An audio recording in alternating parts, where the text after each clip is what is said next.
Donald Trump built his political brand on the promise of being the ultimate deal maker, the self-proclaimed master negotiator who, according to his own words, would get America the best deals the world has ever seen. But what if the truth is something very different?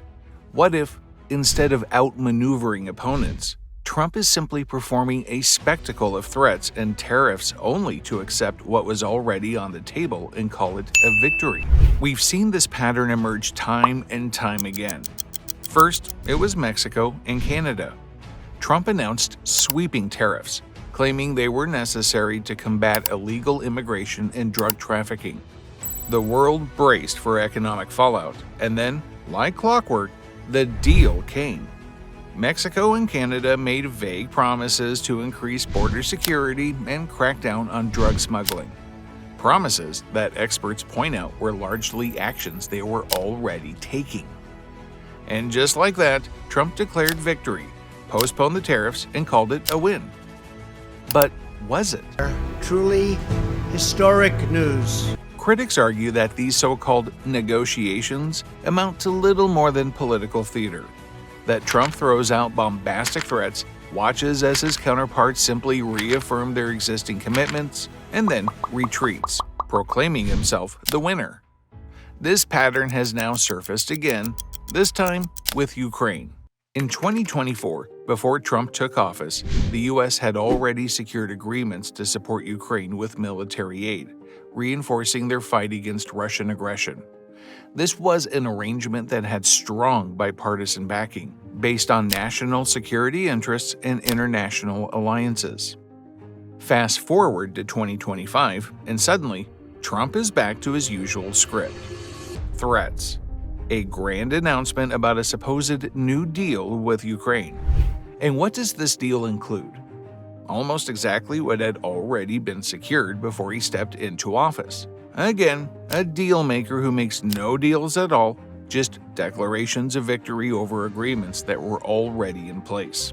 I'm a deal maker. I make great deals. David Honig, a professor of negotiations at Indiana University, explains that Trump's entire approach to deal-making is fundamentally flawed. Honig breaks down the two types of bargaining, distributive and integrative. Distributive bargaining is a zero-sum game, where one side wins and the other loses. Trump sees every negotiation this way, a battle where someone has to walk away the loser.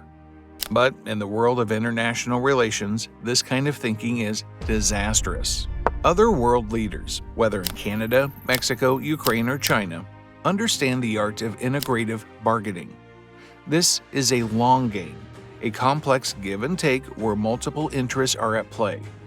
Trump, however, walks into these negotiations as if he's trying to squeeze a contractor for a lower price on a marble floor in a casino. But the problem is, there isn't another Canada. There isn't another Ukraine.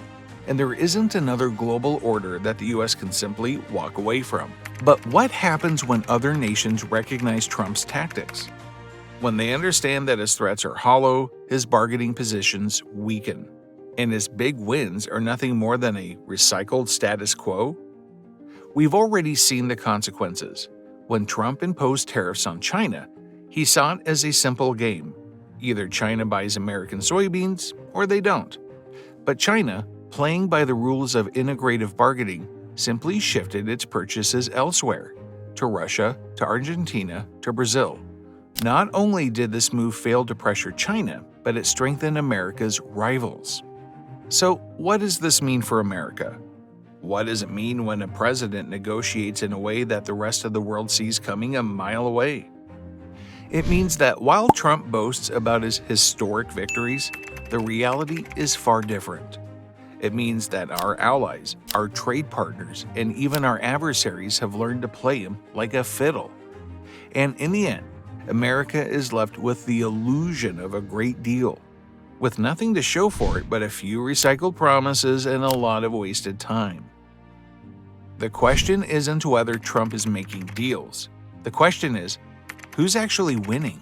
This has been an investigative look at Trump, the art of the weak deal.